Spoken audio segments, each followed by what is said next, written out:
Hi, I'm Tessa, a veteran educator working in the field of special education. And I'm Kim, mom of two autistic boys and a late diagnosed autistic person myself. And welcome to Totally Over the Spectrum, where we dive into embracing autism through understanding and support. Welcome to episode 34.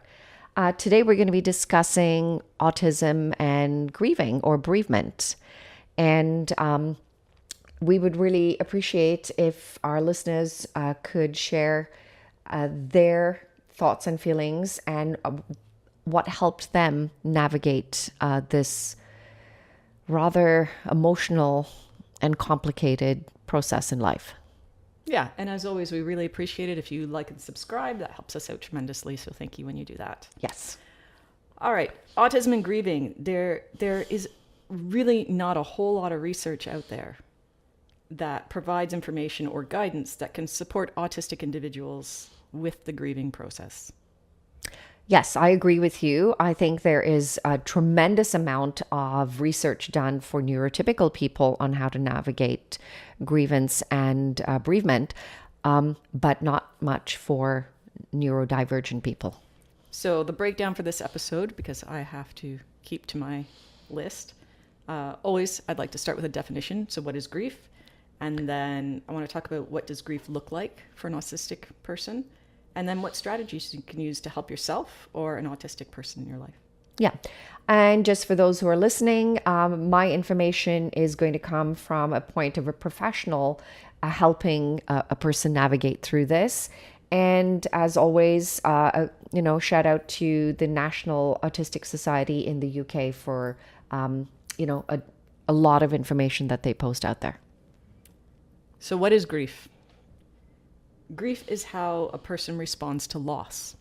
And we usually think of it as the loss of a person, but it could be the loss of anything that's really important to you. It could be the loss of a pet, a job, a relationship, or even an item. It is. And I believe when you're talking to a person with autism, depending upon the level, even that item has significant value to them and it becomes magnified. So I think this is we're going to try and help bridge that information for them. So that brings us to what does grief look like for an autistic person? So grieving is different for everyone. And it might not happen all at once, and it might always be the same. And yeah, you're right. And I think it does not typically relate to the process that neurotypical people are often provided the information on, right? So I think from experience and having very little experience in dealing with a person with autism dealing with grieving, I find that they often limited to a lot smaller range of emotions, but and definitely present very differently. Autistic individuals might have typical grief responses, or they could have like completely different responses, but all responses are valid. It is the process, and that's how each one of us do it, whether you're neurotypical or neurodivergent, it's still the same. So let's talk about feelings first. We could go through anger, sadness, denial. I think there's like 7 stages of grief that we talk about for neurotypical people. Yes, that is correct. Yeah. Guilt, feeling numb. Sometimes, we hear them called the stages of grief. But autistic people might not go through all those stages. They might actually show no overt signs of grief. That is from the research that I have been finding, seems to be the norm, right? Within the Autistic Society. It is, from what they're providing to me, is that is usually what is displayed the most. I mean, it doesn't mean that the autistic person didn't care about the person they lost or the whatever they've lost, their loss. But it could just be internalized. Mm-hmm. Yep. So some of the symptoms that I have come across in doing my research is, like you said, anger, but also increased restlessness. is often, one of the symptoms that are described. Yeah, I have restlessness down as a physical response. Okay. See, I got a little dysregulated because I didn't follow my script, and we jumped to the next one. It's okay. I'm going to move back. Grief could also be delayed, right? So sometimes we need more time to process, and our reactions can come out later. Okay. We might not grieve at all. That I know that doesn't make us monsters. I know it sounds terrible to think that a child, for example, might not be sad. But it depends a lot on the relationship they had with the person who has passed away. And they may also not be mourning the loss of that person so much as they're having difficulty with the changes that are happening. And change is hard. Yeah. It is very difficult for any form of change, right? But something as substantial as maybe a primary caregiver, that's huge. They're becoming so dysregulated in trying to find routine that they often suppress those emotions of loss until they're back in routine and in schedule in order to be able to deal with those emotions.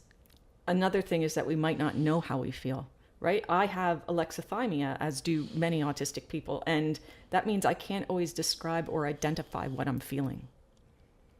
And the last one I have under feelings is that some autistic individuals may actually have an extremely emotional response, right? Meltdowns, shutdowns, or even burnout. And we talk about all of those things in episode 13, and I will put a link to that. Some of the two of the responses that have been noted over here is aggressive behavior increases, right?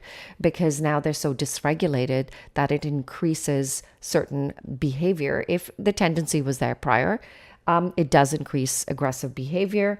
And also the opposite, it can increase excitement because all of a sudden there's a surge of these new emotions that they don't know what is all about and don't know how to translate it effectively, and therefore can sometimes, present itself as excitement. Yeah, so I talked about feelings, but grief can also be a physical response. Like you said, restlessness. Lots of autistic people have difficulty sleeping or sleep issues, and that can be exacerbated by grief. You may eat more or less than you typically do, and you can have stress symptoms like headaches and stomach issues and body tension. A lot of autistic people have those kinds of symptoms when they aren't grieving. So it's just sort of part of the general autistic experience of life. So it might be that these responses become even more pronounced, like they get worse. Yeah, I agree. So everything that we've just talked about is pretty much consistent to what my research is bringing up, right? So it is pretty much common on no matter where we go, because you do your research independently and I do mine. So, but it's good to know that we're coming up with the same list of, of symptoms that people display. I think another really important part of it is that there can be cognitive or behavioral changes. So you mentioned aggression, but some people might experience a loss of their executive functioning skills. Yes. Like organization and planning. And we do talk a whole episode about executive functioning in episode 16, which again, I'll link. So they could have difficulty concentrating, be withdrawn, confused, disoriented, or perseverate on the loss. Yeah. And the other thing I find is that the social interaction aspect becomes now heightened, because now not only do they find it difficult, you find it difficult to interact in a social setting. This is a very unusual social setting where emotions of other people are at a very high or a very low, and you're not able to translate that information effectively. So I find that a lot of feedback from what I'm reading and my research is that you find it very difficult in reading those emotional cues. We haven't learned them yet. So if this is your first experience in the grieving process, the loss of someone, then of course you're going to be dysregulated. That's a lot of newness that you don't have any previous knowledge of or scripting of. So you're going to be placed in a bunch of unfamiliar settings, like going to be maybe the hospital, the funeral home, a cemetery, people's houses that you haven't been at before. Like if people go to another house after the funeral is over, you have all these people that you might not have ever met before. And then there's all of these social expectations that you're not familiar with. No. And it's hard to navigate for a neurotypical person, right? Leave alone somebody who's neurodivergent and is exploring and experiencing these feelings for the very first time, and you don't know how to process them. So I think that brings us right into strategies. How do you support yourself as an autistic individual, or how do you support the autistic individual in your life through the grieving process? Okay. So the first one, and what was really helpful for me, was having someone explain what is happening. Okay. Right? Use clear, concise language. And that's also important for children. So don't use euphemisms. Don't say things like they've gone to a better place or the dog has gone to sleep. That is not helpful at all. And I know neurotypical people like to soften things. But as an autistic person, I really need things to be concrete for me to get a good understanding of them.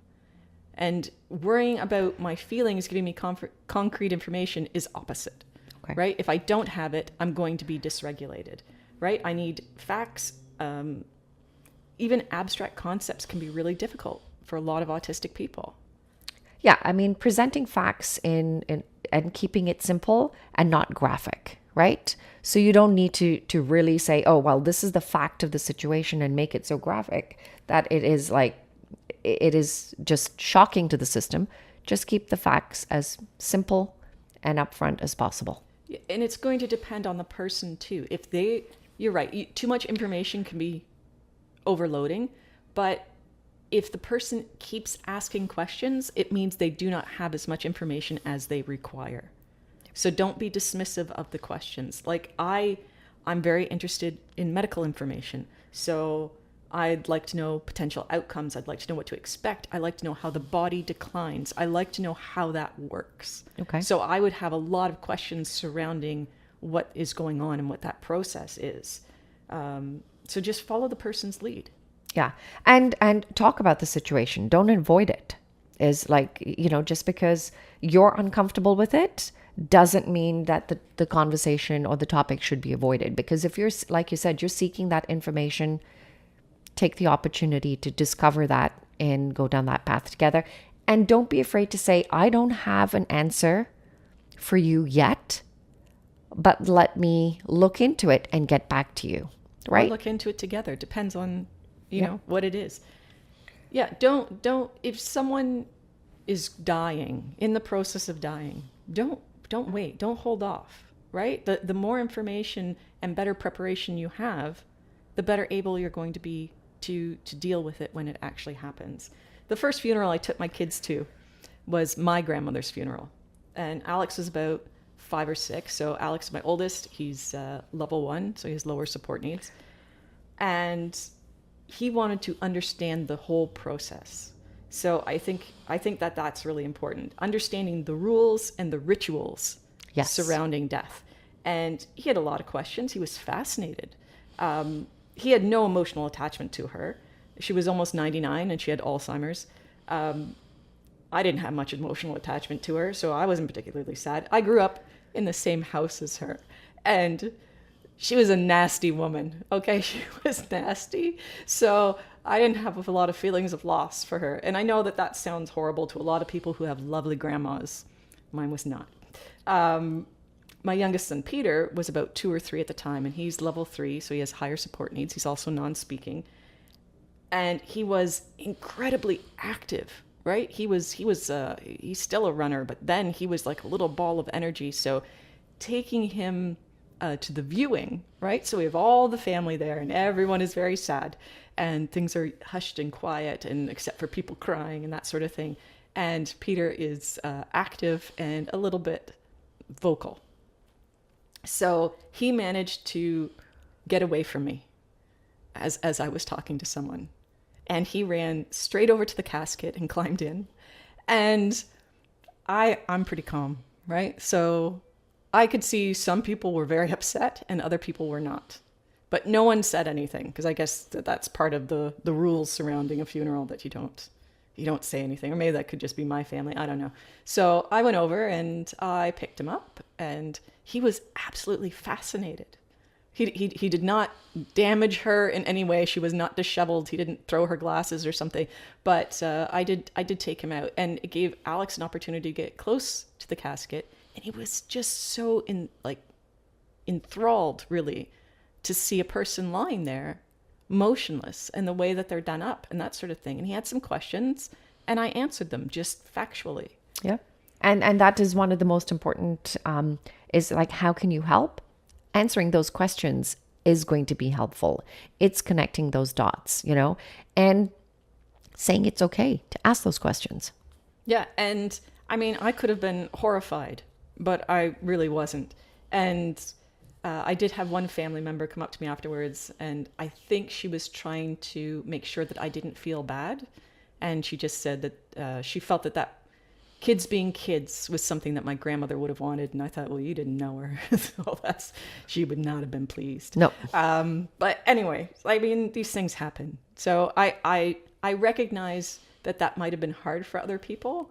And I did not overstay with the kids. I stayed for as long as Alex needed to stay and to show people that I was there. And then we left, right? Like, we didn't stay for the long service or anything like that because my kids couldn't sit through that at that time. Yeah.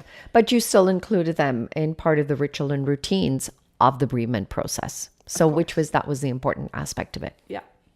I think it's another strategy is remembering that learning about death is a process and not a one-time event.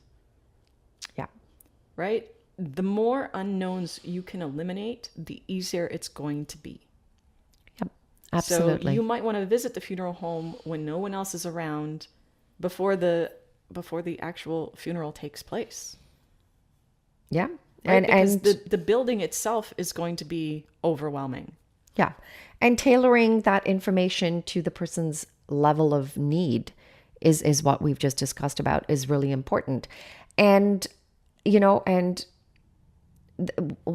this is an amazing opportunity for them to learn about the circle of life, right? And a lot of places, and I'm sure, like, if you do go to a funeral home, they're very accommodating. And I'm sure they would be blown away by the fact that if you approach them and said, hey, could you please explain to me the process in which everything happens? They don't often get to come to, front and center of what's happening, right? They're always in the background to make sure everything is set up for the families, right? So I'm sure that if you do approach them, they would be happy to break down, what happens and how things come about. New places are really hard. And for me, just driving to a new place is really hard. I have to think about where I'm parking, where do I enter the building, where's the room that I'm going to, where are the washrooms, like all of those things. I need to know that before I go in order to be regulated. Mm-hmm. And that's just like a normal day. That isn't, a part of the process of grieving. That's anytime I go to a new place. So you add grief on top of that, and that's going to be even more difficult. When you are trying to navigate all of those things in a state of distress, it's going to be nearly impossible. It is extremely difficult. And then you also have the next layer where you're now trying to explain to somebody that this is your process in doing with this, but there are family members or people that are going to be acting in an unusual manner, right?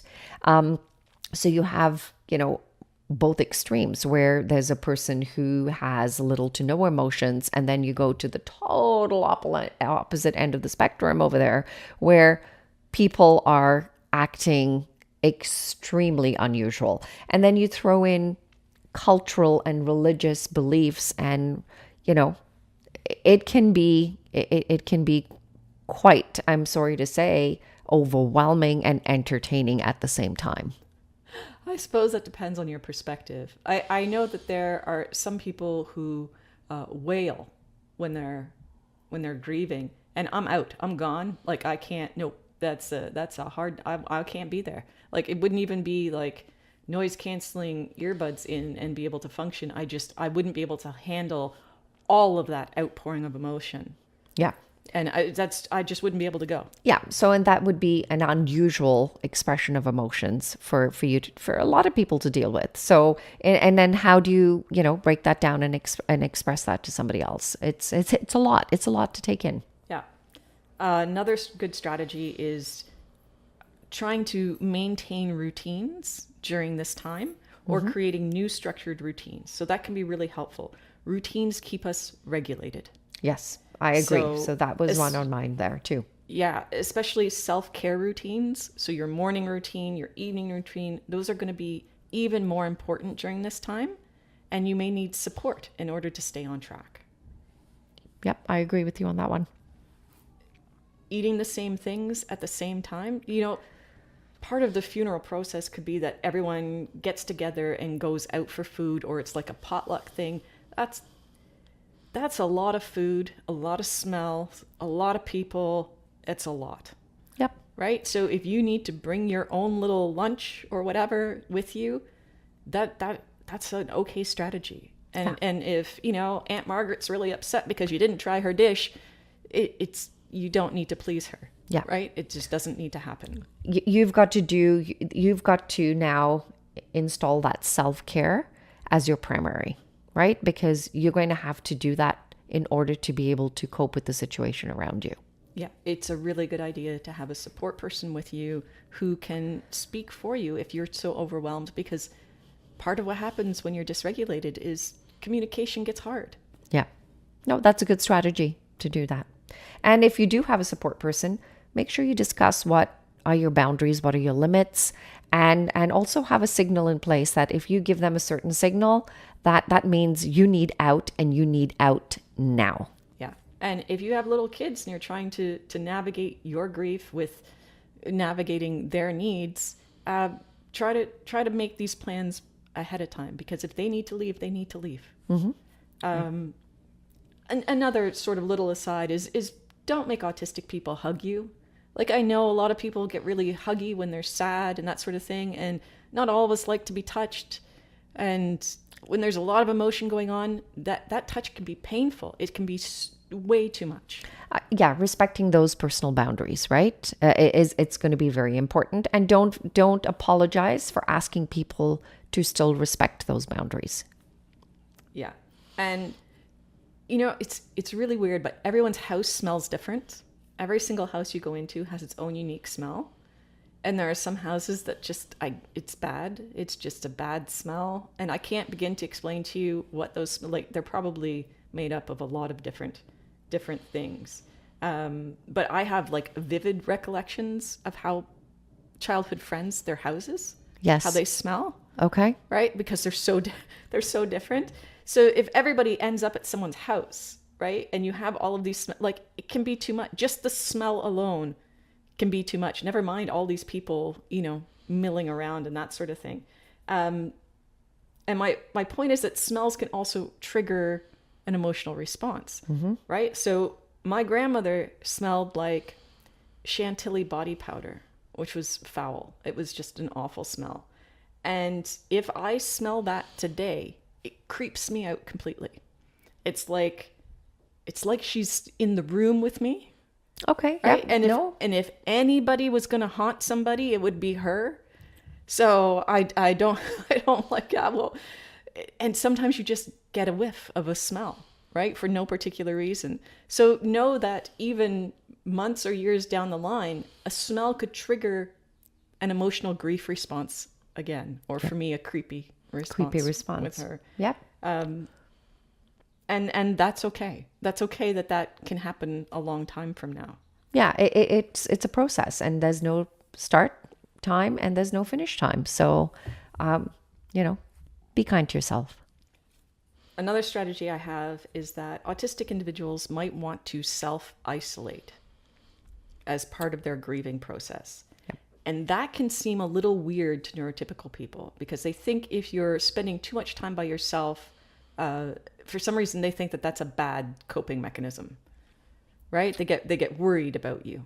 And what you need to understand is that many autistic individuals regulate better alone. So it is not some sort of, not wanting to be around other people or talk is not a maladaptive coping mechanism for autistic people. Yeah, and I think where you need to have that fine line is that you don't want it to develop into now a habit or a routine where you're so far removed that it's becoming counterproductive for you in the long run, right? So maybe have some boundaries put into place where you say, hey, I need this amount of time, you know, and have a backup plan and say, would you mind checking in on me in a couple of days? And I'm going to let you know how I'm doing and, where I'm at, right? So just be a little bit cautious on retrieving too far into that zone. So it makes it very difficult for you to get back into being in a normal regulated state. Yeah, just don't force it, right? It's not about what you need. It's about what the autistic person needs. Yeah. So make sure that you say, okay, is it okay with you if I check in once a day or whatever is, going to work out and be comfortable for that person. Another really good strategy is that during the grieving process, it can be really, really helpful for autistic individuals to immerse themselves in the things that they love to do, right? Their special interests, their hyper focus. Mm-hmm. That regulates us. It's a very happy place to be.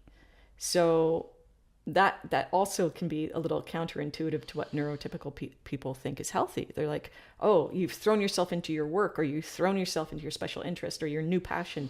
That means you're not dealing with the loss. Mm-hmm. That is not the case. That is exactly what we're doing. We are dealing with the loss, but we can't do that if we're dysregulated.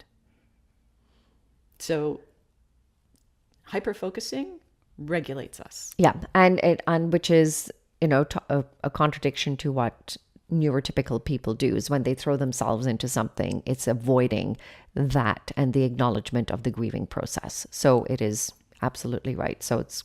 Yeah.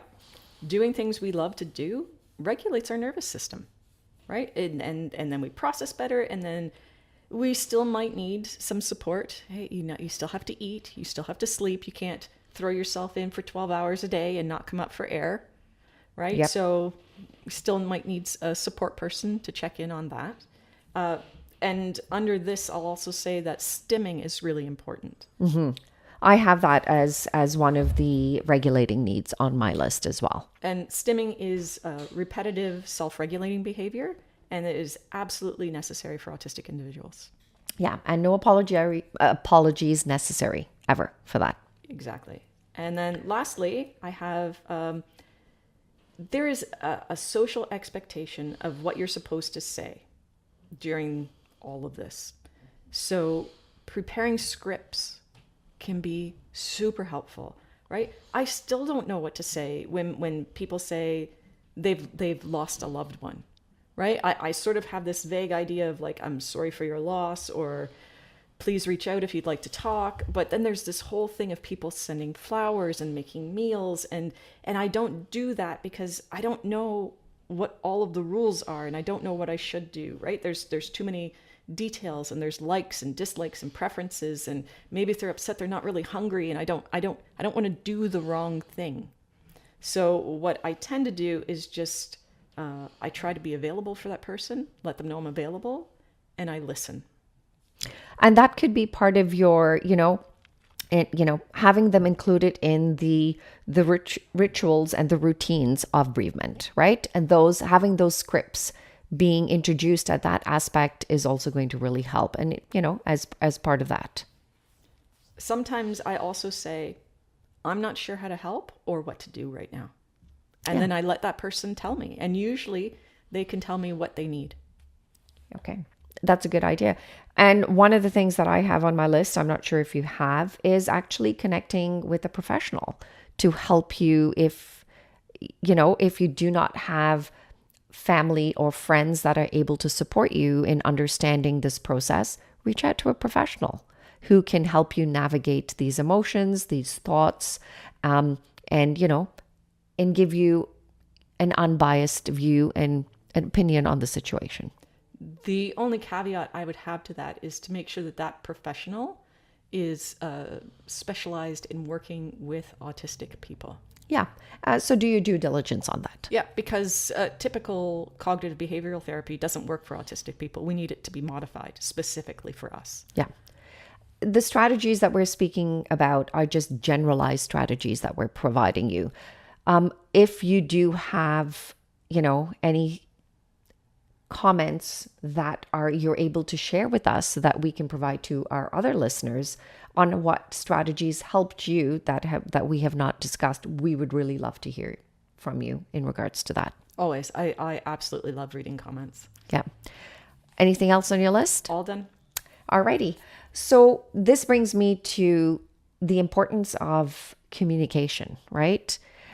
Being able to understand, express, and communicate effectively, I think is a really good subject for us to discuss in our next podcast. Yeah, I'm very excited about that one, actually. Yeah. The different forms of communication and I think this is going to really help bridge some of that learning and discrepancies when dealing with grieving. Absolutely. Okay. Until the next time, have a great day. We'll see you then. Thanks for tuning in. If you know someone who might find this episode helpful, feel free to share. Also, check out our website and socials linked in the description.